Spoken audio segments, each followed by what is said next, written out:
우리나라에 이상근 박사님이라고 하는 분이 계신데, 그분은 신구약 66권 가운데 요한복음은 이 성경 중에 면류관이다, 그렇게 표현을 했습니다. 여러분이 이 종교개혁하면 마르틴 루터를 떠올리게 되는데, 그분은 모든 성경 가운데 요한복음은 최고의 것이다, 그렇게 표현을 했습니다. 여러분의 목사는 유명하지 않지만 제가 여러분에게 성경 말씀을 전하고 가르치는 목사로서 생각할 때 성경 66권 가운데 꼭 한 권의 성경만 남겨야 된다라고 하는 그런 일이 있다면 요한복음이 남아야 된다라고 생각하는 그런 목사입니다. 그만큼 요한복음이 중요한데, 이유는 이 초대교회 때부터 기독론과 삼위일체 교리를 형성하는데 아주 중요한 영향을 주었는데요. 여러분과 제가 예수 믿고 구원받았잖아요. 그런데 우리를 구원시킬 수 있는 구주의 자격은 딱 두 가지입니다. 참 하나님과 참 인간이죠. 그러니까 이 하나님은 죽으실 수 없는 분이기 때문에 우리를 대신해서 죽을 신으로, 죽을 사람의 모습을 입고 오신 분이 예수님 아닙니까? 그래서 말씀이 육신이 되어 오셨다라고 소개를 하는 성경이 요한복음인데, 말하자면 예수님이 구세주로서 진정한 왕이고 참 인간으로 이 땅에 오셨다라고 하는 것을 가르쳐 주었을 뿐만 아니라, 우리가 성부와 성자와 성령 삼위일체 교리를 믿고 신앙 고백하지 않습니까? 정확한 교리를 요한복음이 소개를 하고 있습니다. 요한복음 1장 1절에서 18절까지 이 사도 요한이 이 성경을 기록하면서 예수님은 말씀이고 생명이고 빛이다, 그렇게 말씀했는데, 하나님의 말씀을 전하시는 선지자로 오셨다. 그리고 어두움 가운데 살고 있는 백성들에게 빛으로 오셨다. 광야에서 굶주리고 있는 백성들에게 생명의 떡으로 오셨다. 예수님을 말씀과 생명과 빛으로 소개를 했는데, 그 예수님께서 남쪽 유대 지방에서 많은 사람들에게 세례를 베푸시고 북쪽 갈릴리 지방으로 가시기를 원했습니다. 그런데 이 가나안 땅은 세계 3대륙과 접한 땅인데, 말하자면 주님의 복음을 전하기 아주 용이한 땅에 예수님이 태어나시고 그리고 성장하시고 사역을 감당을 하셨는데, 남쪽 유대에서 북쪽 갈릴리로 가려고 그러면 가운데 있는 사마리아 땅을 통과하면 빨리 갈 수가 있었습니다. 그런데 유대인들, 특별히 바리새인들은 이 사마리아 사람들과 상종하지 않았기 때문에 돌아서 가게 되죠. 오늘 예수님은 사마리아 땅을 거쳐서 가셨다, 그렇게 기록을 합니다. 역사를 거슬러 올라가면 이 이스라엘이라는 나라가 솔로몬이 죽고 난 다음에 남쪽 유다와 북쪽 이스라엘로 갈라지게 되고, 그리고 열 지파로 형성된 북쪽 이스라엘이 먼저 하나님의 말씀에 불순종하다가 아수르라는 나라에 의해서 722년에, 주전 722년에 망하게 되잖아요. 그런데 아수르 왕이 그때 세계 최강인데 바벨론을 위시한 이웃 여러 나라 사람들을 포로로 잡아다가 자신들이 정복한 사마리아 땅에 거주하게 하고, 그리고 이런 일로 말미암아 사마리아 사람들은 그들과 혈통적으로 혼합하게 되고 종교적으로도 유일신 하나님을 잇는 그런 혼합이 되게 되었습니다. 그러니까 정통 유대인이라고 자랑하는 남쪽 유다 사람들이 볼 때 이 사마리아 사람들은 혈통적으로 종교적으로 순수함을 지키지 못했다 해서 개처럼 여기고 창기처럼 여기고 상대를 하지 않았던 것이죠. 그런데 예수님은 오늘 이런 사마리아 땅을 통과하게 되는데, 이때 행로에 지쳐서 제자들은 음식을 구하러 가고 예수님이 우물가에 앉아 있는데, 사마리아 여인 하나가 물을 길러 왔다가 결국 예수님과 이 여인이 만나게 됐던 것입니다. 그런데 이 여인은 불만이 가득해 있었어요. 우선 혈통의 불만이 가득합니다. 예수님이 이 여자에게 물을 달라고 하니까 여자가 순종한 것이 아니라, 아니, 당신은 유대인인데 어떻게 사마리아 사람인 나에게 물을 달라고 합니까? 이 말을 보면 사마리아 사람과 유대인이라고 하는 그런 혈통의 불만이 가득해 있다는 것을 알 수가 있습니다. 그 다음에 이 여인은 그 정도가 아니라 이 남성, 여성이라고 하는 성적인 불만도 차 있는데, 당시 이 예수님이 유대인 남자입니다.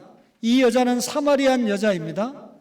그런데 남자가 여자를 만나는 것도 아주 꺼려하고 금하는 일인데, 더군다나 사마리아 남자도 아니고 유대인 남자가 사마리아 여자인 나에게 어떻게 접근을 하느냐, 성에 대한 불만도 가득 차 있었습니다.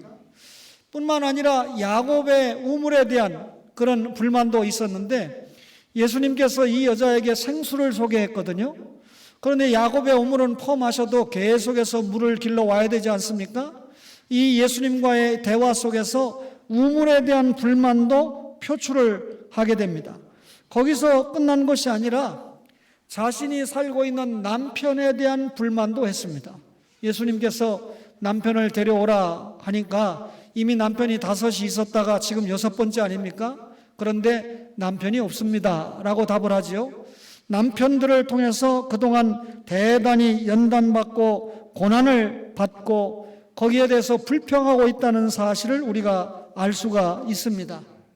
뿐만 아니라 예배 장소에 대해서도 이 여인은 불만이 가득했습니다.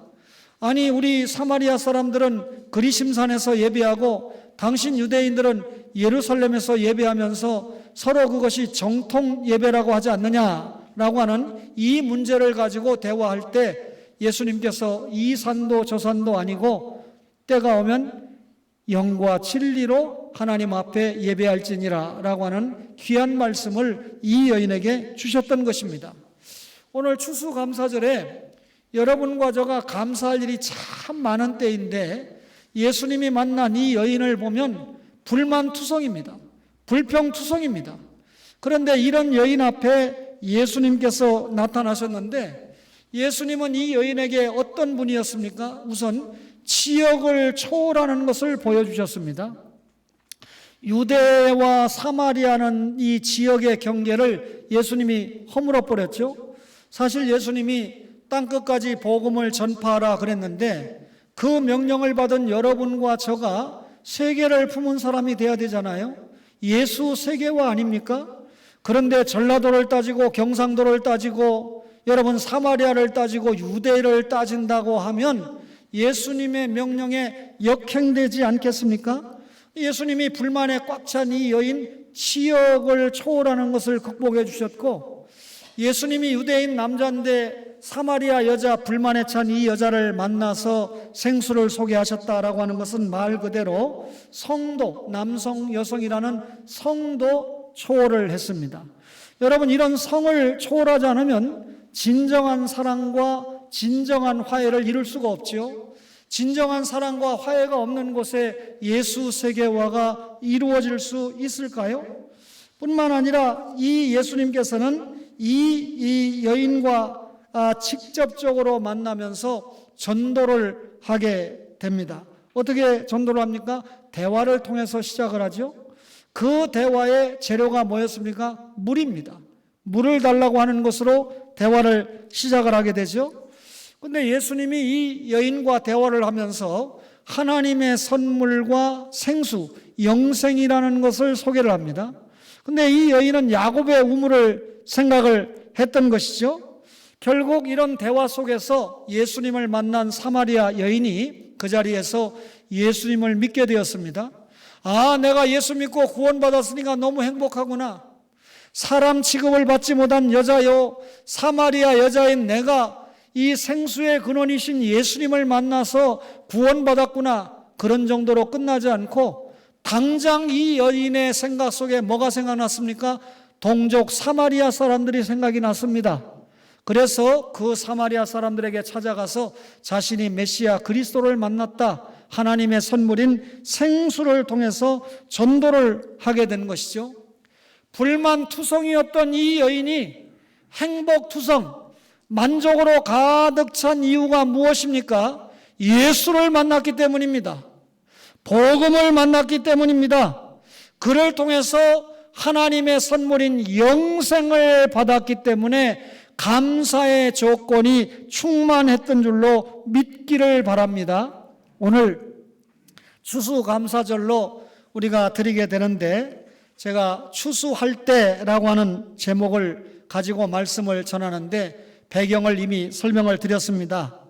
추수할 때는 열매를 거둘 때인데요, 오늘 요한복음 4장 본문 35절에 뭐라고 그럽니까? 너희는 넉 달이 지나야 추수할 때가 이르겠다 하지 아니하느냐? 그러나 나는 너희에게 이르노니 너희 눈을 들어 밭을 보라, 희어져 추수하게 되었도다 그랬습니다. 추수할 때는 열매를 거두어 드리는 때인데, 이 자연계의 파종과 성장과 추수의 때를 빗대서 우리 주님께서 영적인 원리에 동일하게 적용을 하십니다. 하나님께서는 갈라디아서 6장 7절에 사람이 무엇으로 심든지 그대로 거두리라 그렇게 말씀을 했죠. 눈을 들어서 밭을 보라, 추수할 때가 되었다, 주님이 이렇게 말씀하니까 제자들이 예수님 무슨 말씀을 하십니까? 추수를 하려고 그러면 아직 넉 달은 지나야 열매가 다 연글게 됩니다. 그렇게 답을 했습니다. 그런데 예수님은 아니다, 이제 추수 때가 됐다. 제자들의 눈과는 달리 주님의 눈에 비친 사마리아 사람들이 지금 이 몰려오는 광경을 보면서 영적으로 확실히 추수할 때가 되었다라고 예수님께서 판단을 하신 겁니다.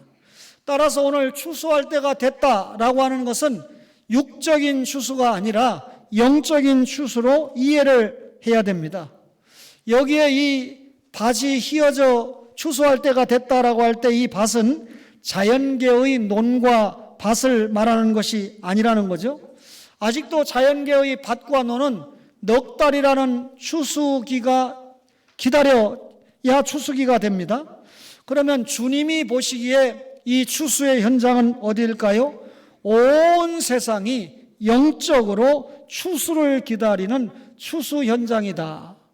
여러분, 오늘 이 인천을 위시하여 아시아와 세계 땅끝까지 온 세상이 영적으로 추수 때를 기다리고 있다, 그 말이죠. 예수님께서 이 추수기를 종말론 때와 사건으로 비유를 하시면서 종말의 때가 임박했다, 추수의 때가 임박했다는 것이죠. 지금 예수 믿고 구원받아야 될 백성들이 너무나 많다는 것입니다. 그대로 방치하면, 우리가 예수님의 복음을 전해주지 아니하면 지옥 갈 백성이 너무나 많다는 겁니다. 따라서 이 주님의 심정이 이 추수해야 될 이 영적인 사람들을 보면서 애타하는 것이죠. 추수할 것이 너무 많다는 거예요. 그런데 저들에게 복음을 전해줄 일꾼이 너무나 적기 때문에 추수하는 주인에게 청해서 추수할 일꾼을 보내주소서라고 하라는 것입니다. 제자들은 여전히 사마리아 사람들이 몰려오는 이 사건 속에서 영혼 구원의 시기를 알지 못하고 자연의 때만을 분별할 뿐이었습니다. 예수님께서는 하나님께서 허락하신 영혼 추수의 시기를 알아보신 것이죠. 여러분, 우리가 추수감사절에 얼마나 풍성한 이 오곡백과를 수확으로 보게 됩니까? 우리에게 논과 밭을 주시고 또 열심히 파종해서 열매를 거두게 하시고, 오늘 주님의 몸된 교회에서 추수감사절을 통하여 감사할 수 있게 되니까 얼마나 행복합니까? 그러나 여러분, 우리가 지금 이 때를 영적인 추수기로 매수를 해야 됩니다. 천하보다 귀한 생명이라고 했습니다. 천하보다 귀한 생명을 주님의 집으로 모으는, 천국 백성으로 불러 세우는 일을 여러분과 저가 감당해야 된다, 그 말이죠. 영적인 추수에 영적인 농부가 되어서 사용을 받아야 된다, 그 말입니다. 죽어가는 인근의 영혼들이 얼마나 많습니까? 아직도 예수님을 알지 못하고 살아가는 사람들에게 복음을 증거해서 열매를 추수하는 즐거움이 이 추수감사절에 여러분과 저에게 있어야 된다. 이런 자연에 대한 추수감사가 영적인 추수감사로 이어지는 여러분과 저가 되기를 간절히 바랍니다. 추수의 때는 심판의 때거든요. 오늘 35절에 희어져 추수하게 되었도다 그랬습니다. 예수님께서 이 곡식을 거두어 드릴 때가 되었다고 말씀을 했지만 사실은 영적인 추수라고 말씀드렸습니다. 이 추수는 말로 되는 게 아니잖아요.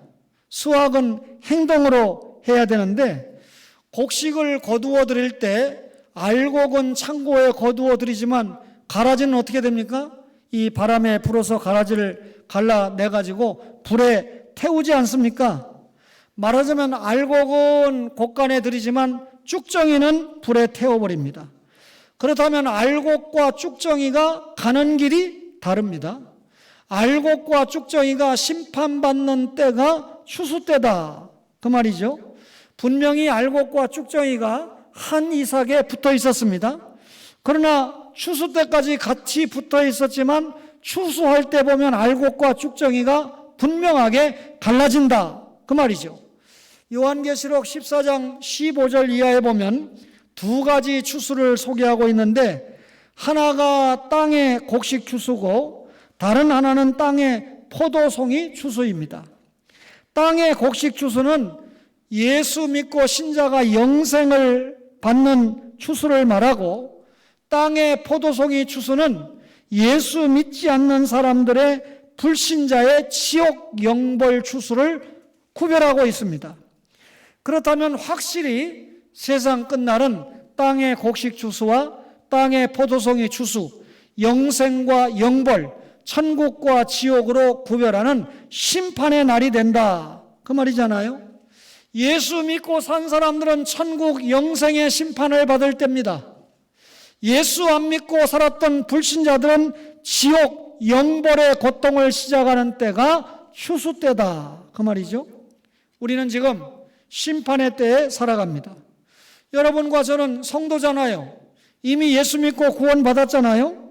그런데 여러분 이 구원에 우리가 노력을 한 게 있나요? 여러분과 저가 정말 착한 일을 많이 해서 구원을 받았다고 그러면 여러분 우리가 하나님 앞에 감사할 이유가 없습니다. 내가 잘해서 구원받았는데요. 그런데 우리가 천국 백성이 되는데 내가 한 공로라고 한 1%도 없습니다.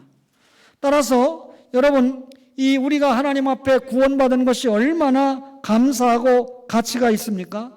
따라서 하나님이 주신 이 구원은 어떤 물질로도 어떤 권력으로도 어떤 지식으로도 바꿀 수가 없습니다.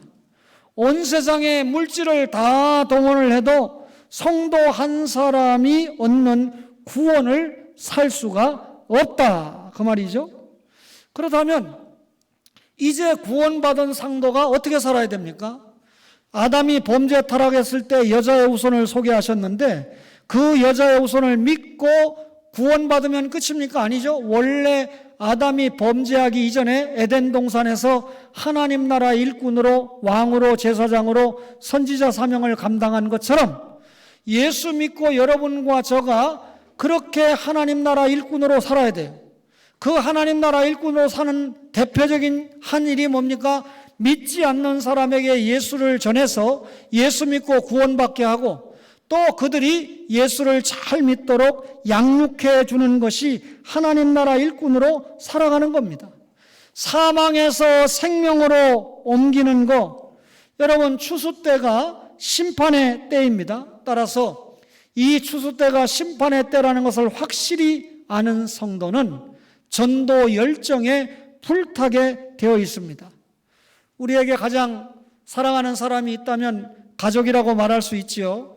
그리고 친구와 이웃을 우리가 얼마나 사랑을 합니까? 여러분 이런 가까이 있는 가족들에게 전도를 하는 것은 정말 우리에게 최우선 과제인데 전도라고 하는 게 말로만 되는 것이 아니라는 걸 알잖아요. 우리가 하나님 나라 일꾼으로 살려고 그러면 성령 충만하고 자기가 가지고 있는 달란트를 잘 발휘해서 이웃을 내 몸과 같이 사랑하는 그런 사랑의 열정을 가지고 빛과 소금의 생활, 착한 행실을 통해서 전도할 수 있는 거 아니겠습니까? 만약에 이런 사랑이 동원되지 못하고 말로만 전도한다거나 그나마 전도하지 못하면 여러분 부모와 형제에게 껍데기 사랑을 하는 것과 불과합니다. 목사 이야기를 해서 좀 안 됐습니다만 저희 아버지 형제들이 7남매인데 이분들을 제가 전도해야 되겠다라고 기도하면서 전도를 실행을 했는데 그때 이 투자한 시간과 공간과 마음과 물질은 여러분에게 굳이 설명을 드리지 않겠습니다. 그런데 저희 맏고모가 이 세상을 떠나기 전에 자식들을 불러가지고 저에게 그러니까 고종사촌들이죠. 내 사촌들을 불러가지고 내 장례를 신재철 목사, 조카 목사가 해줬으면 좋겠다. 그 정도면 얘기 다 한 거 아닙니까? 예수 믿지 않던 분이 자식들을 불러가지고 조카 목사의 집례를 통해서 장례를 받았으면 좋겠다. 그때 제가 저희 교회 사정도 있었지만 자기 자녀들이 멀리에서 대전까지 와서 장례를 한다는 게 좀 어려운 일이기 때문에 전도를 받은 제 고종사촌 형의 형수 교회에서 장례를 맡고 저는 참여를 해서 한 일을 감당을 했습니다. 여러분 이 일을 보면서 정말 어른들에게 집중적으로 공경하는 마음을 보이고 사랑하는 그 모습을 보일 때 전도의 문이 열린다라는 확신을 가지고 이번에는 제가 아직 생존해 있는 숙부들을 공격을 하는데 전도 공격을 하는데 그냥 예수 믿으세요가 아닙니다. 이 목사니까 의뢰 예수 믿으라고 하는구나 이런 소리가 나오게 하면 안 되죠. 그동안 예수 옛자도 꺼내지 않고 그저 이 아버지를 대하듯 숙부와 숙모들을 대했습니다. 그런데 제가 목사라는 건 알잖아요. 그러니까 목사니까 저렇게 착한 일을 하는 모양이다라고 생각하지만 거듭된 시간 속에 이번에는 제가 언제 이분들이 돌아가실지 모르잖아요. 그래서 전화기를 들고 이제 시작을 합니다. 교회 나가셔야 됩니다. 예수 믿어야 됩니다. 처음에 옛날에 그런 얘기 한번 지나가는 이야기를 했다가요. 아이고 예수는 니나 믿어 목사나 믿는 거지 우리는 농사나 짓고 이런 소리 하셨는데 절대 그런 소리 안 합니다. 나가야지 때가 있겠지. 이제 제가 머지않은 시간에 전도의 시기가 다 됐다 해서 제가 저희 맏형 장로가 좀 돈을 쓸 줄 알으니까 또 재력의 복도 받았으니까 한번 좀 같이 가서 이 어른들을 좀 여행을 시켜드리자 해서 제가 본격적인 전도를 하려고 합니다. 거기까지만 하겠습니다. 여러분 사랑한다. 작은아버지 사랑하죠. 아버지가 안 계시니까 대신 아버지 같더라고요. 어머니가 안 계시니까 대신 어머니 같더라고요. 그런데 사랑한다 말만 하는 게 아니라 그분들이 아직 예수를 믿지 않기 때문에 이 얼마나 이런 설교를 할 때 참 괴롭습니까? 그 영혼을 생각하면 추수할 때는 심판할 때다. 지옥 보내지 않기 위해서 영벌 받지 않게 하기 위해서 전도가 얼마나 시급합니까? 이게 그분들을 진짜 사랑하는 마음 아니겠어요? 오곡백과의 추수 앞에서 영혼 추수를 생각합시다. 천당이냐 지옥이냐, 영생이냐 영벌이냐, 구원이냐 멸망이냐, 갈림길에 서 있는 우리의 가족과 고륙과 지친들을 전도하는 여러분과 저가 되기를 간절히 바랍니다.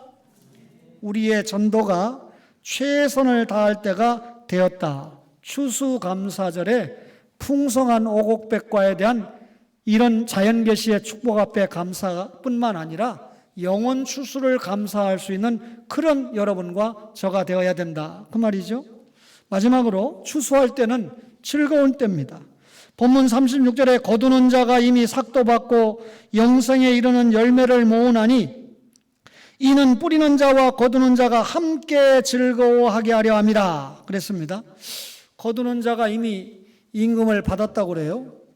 종종 들어보면 교회를 하면서 믿고 공사비나 물건값을 미리 주는 목사들이 있더라고요. 근데 거기서 끝나면 좋은데 띄었대요. 공사를 안 하더래요. 떼어먹고. 당연히 일이 끝나야 대금을 주는 게 원칙이잖아요. 그런데 오늘 주님이 말씀하시는데 너희는 이미 삭을 받았다는 거예요. 그러면 삭을 받았으니까 일 안 할 수도 있잖아요. 그런데 그렇지 않고 여기서 말하는 삭은 뭐냐면 우리의 노력으로 받은 삭이 아니고 하나님의 은혜로 받은 구원의 삭을 말합니다. 하나님의 은혜로 구원받았잖아요. 너무나 감사하잖아요. 이미 구원받은 신자가 너무나 감사해서 감당해야 될 일이 뭐라는 겁니까? 하나님 나라 일이에요. 하나님 나라 일꾼으로 사는 거예요. 하나님이 원하시는 천하보다 귀한 생명을 찾는 일에 사명을 감당해야 된다, 그 말이거든요.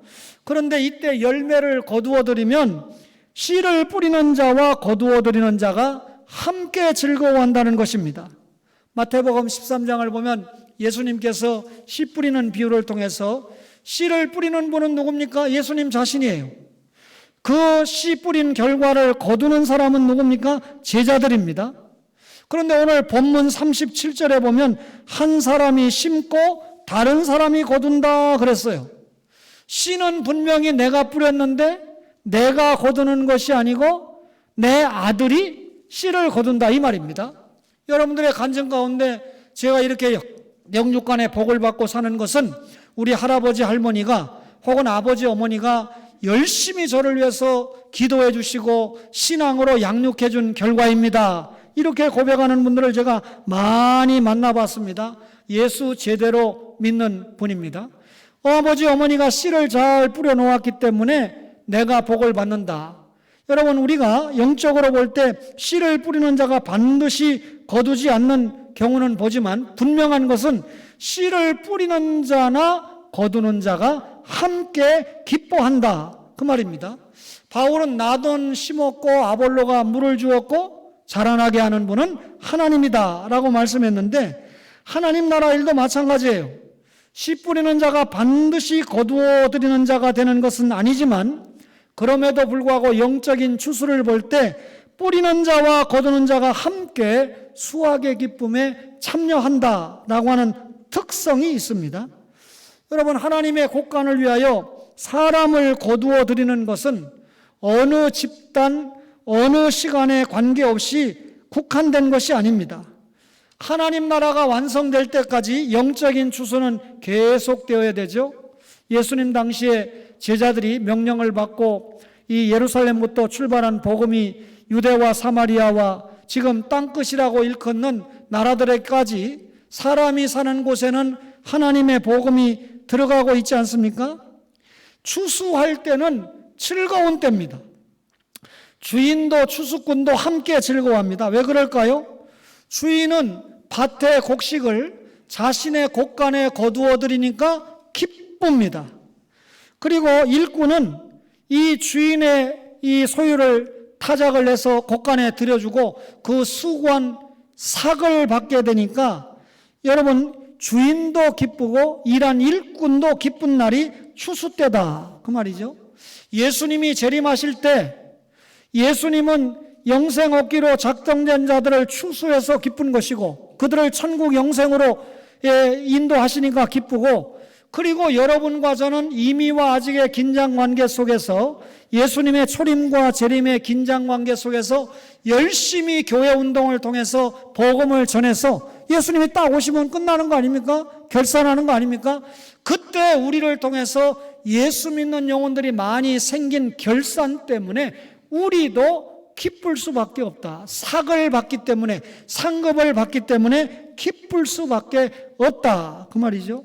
그러니 죽기 전에 대충 예수 믿고 천국 가는 것이 얼마나 안타까운 구원인지를 알아야 돼요.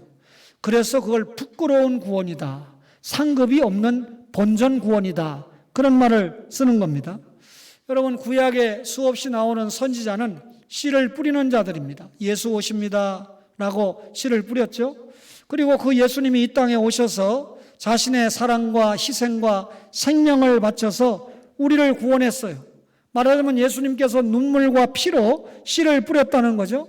이것을 신약의 사도들과 성도들이 지금 거두고 있습니다.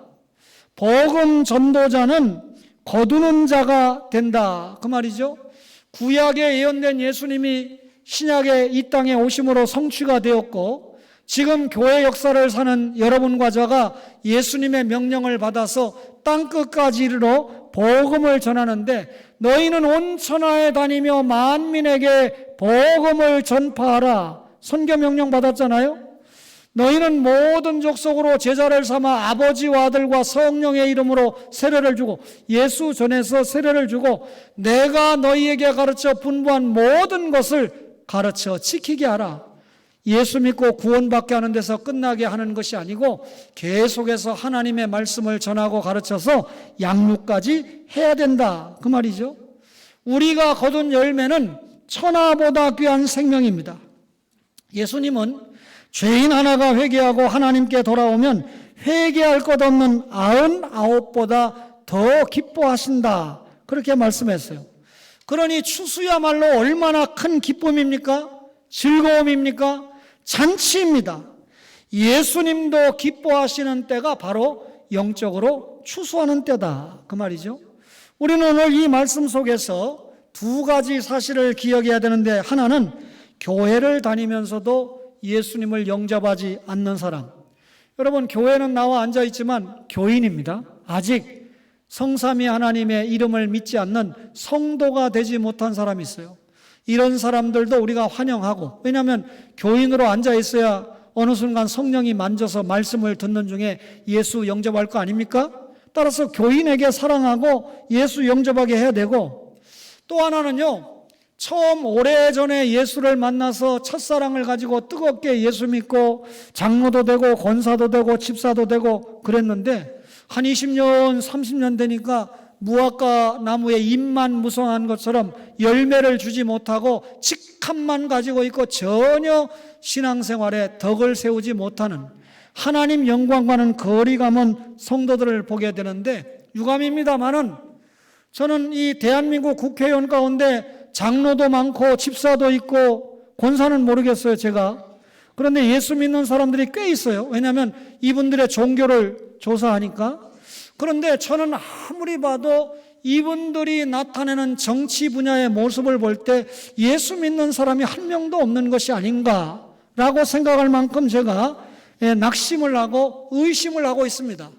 우리가 하나님의 절대 주권을 믿는데요, 하나님의 절대 주권은 정 영역에 미치거든요. 정치, 경제, 사회, 문화, 과학, 도덕 모든 부분에 하나님의 절대 주권이 미치는데, 그분들을 민의에 의해서 국회에 보냈다라고 하는 것은 정치 분야에서 하나님의 영광을 드러내고 하나님의 뜻을 드러내는 선지자로 사용을 받아야 된다, 그 뜻이거든요.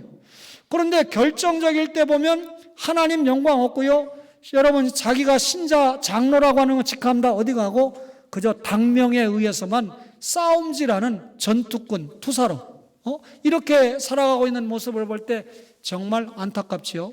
제가 언뜻 기사를 보니까 월드컵이 있는 카타르라고 하는 나라는요, 이 외국 사람들이 호텔 예약했다 지금 다 취소했습니다. 왜 그런지 아시죠? 예, 다른 남자 다른 여자하고 자다가 걸리면 그저 징역이 1, 2년 정도가 아닙니다. 이 벌이 굉장히 높아요. 그러니까 그렇게 여행을 계획했던 사람들이 다 예약을 취소했다는 겁니다. 그 다음에 동성연애하다 걸리면 죽는 겁니다, 그 나라는. 그러니까 여러분, 이슬람 법을 가진 이슬람법이 우리가 볼 때는 좋지 않은 것으로 일단 인식하지만, 이슬람 법 가운데 아주 우리가 긍정할 만한 엄청난 법이 있는데, 방금 제가 두 가지 소개한 것만 해도 야, 이 카타르가 이 월드컵을 좀 할 만한 나라이겠구나라는 생각이 들어요. 우리가 지금 이 두 문제 얼마나 골치 아픈 나라입니까? 대한민국이. 그렇죠?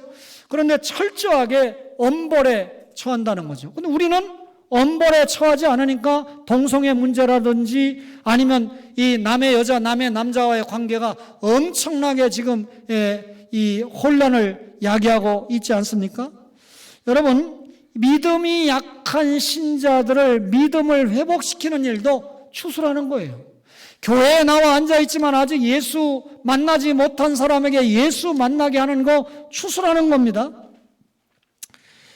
또 하나는 죄가 많은 곳에 은혜가 풍성하다, 그 말인데, 사람들은 외형만 보고 판단할 때가 많아요. 나에게 아주 피해를 많이 주는 사람이 있으면 이 왼수 같은 인간아, 지옥은 너 같은 것 때문에 있는 거야. 너는 하는 일 보니까 하나님이 너 때문에 지옥 맞는 거야.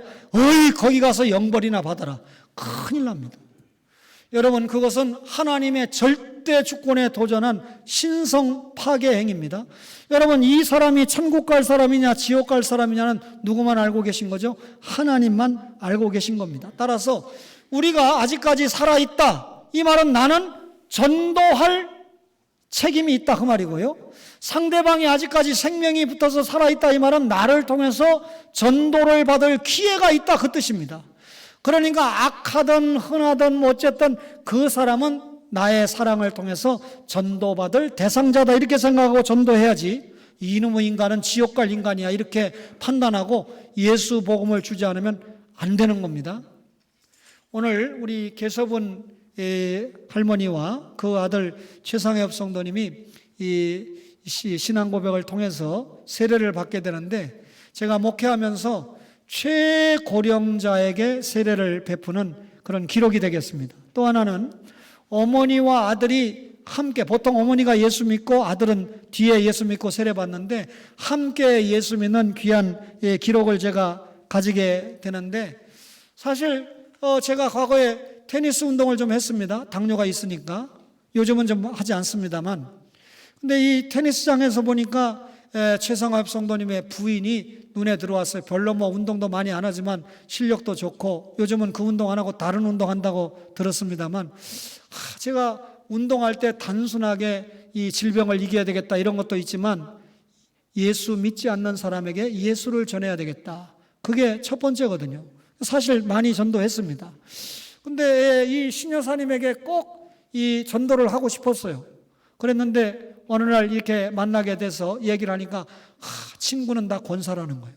어렸을 때 자 교회 다녔는데 저만 아직 교회를 나가지 못하고 예수는 믿고 있는데 못 나가고 있습니다. 그런데 제가 용기 있게 저희 교회 나오라고 한 것 같지는 않은데 그런 정도 대화를 하면서 예수 믿는 분인 걸 알았구나 하고 그 이후에 한두 번 더 접촉을 했는데, 우리 교회를 찾아오셔서 이제 극진하게 섬겼던 어머니가 예수 고백을 하고 과거에 천주교 좀 다니셨답니다. 근데 며느리 따라서 우리 교회 오셔서 이렇게 어제 그저께 화요일 날인가요? 이 어머니가 목사에게 식사 대접하겠다 해서 그 시간이 신앙 고백을 받는, 다시 한번 세례 받으니까 확인해야 되잖아요. 그래서 식사하고 예수 믿는 고백을 받고 오늘 이렇게 세례를 받는 그 시간에 성부와 성자와 성령을 통해서 이분들이 구원받은 분들이구나, 그리고 또 예수 믿는 믿음을 가지고 있구나. 90세가 넘은 어머니가 몸 안에 질병도 가지고 있는데 4, 5년 동안 우리 교회를 열심히 며느리 따라서 이렇게 나오시고 있는 것이 쉬운 일은 아니잖아요. 사지백체 오장육부가 멀쩡한 분들도 코로나 핑계대고 안 나오는데, 지금 이 연세 드신 어른이 주일마다 오시잖아요. 오늘 비가 온다고 걱정한 장로님들이 더러 있다고 그러는데 왜 걱정했겠어요? 계서운 어머니 교회 오시는데 지장이 있을까 봐. 그런데 하나님께서 아예 어젯밤에 비도 다 끝내지 않았습니까? 여러분, 오늘 이 추수감사절에 귀한 어머니와 그 아들이 세례를 받는다라고 하는 건 우리 교회가 천하보다 귀한 한 생명이 영적으로 추수된다, 얼마나 기쁜 날인지 모릅니다. 우리가 자격이 있어서 이 자리에 있습니까? 여러분, 주의 부르심을 받고 먼저 믿은 우리가 그 첫사랑을 항상 간직하면서 모든 가족과 이웃들에게 빚진 자의 자세로 살아가는, 그래서 우리가 영적인 추수를 위해서 부지런히, 전도는 희생입니다. 선교는 희생입니다. 사랑과 희생을 통해서 많은 영혼들을 주님 앞에 인도하는 초원의 가족들, 영적 추수가 풍성한 초원교회 되시기를 주님의 이름으로 간절히 바랍니다.